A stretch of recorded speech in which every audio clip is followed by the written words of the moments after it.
a lot happening. I was at a different company for several years, then as at the more recent company for a year. And yeah, COVID, lockdowns, The pandemic. company before the most recent one, they started doing, well, there was this like out of control CEO, and then the board somehow got control and got him out, and then he was like surprised, and he like got back control again, and then he was changing everybody's like PTO, and it was making, and then he started doing this like they hired a bunch of people, and then they started doing all these like reams of layoffs. And it got so crazy, and Abe was like working remotely, but he was a manager and had to show up for meetings and stuff. And he was like praying to God, like with every single wave of layoffs, because it was wave after wave after wave, like massive layoffs.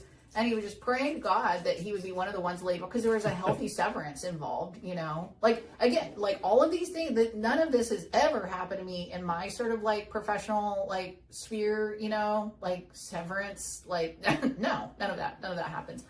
Abe was just like, please God. And he just never got laid off. And they were laying off like, what, 2/3 of the freaking people or something? Mm-hmm. It was wild, Mm-hmm. Yeah, I think it went from like a high of like 130 people down to like 30 or 40. Yeah. So it's been pretty chaotic. So sounds like yeah.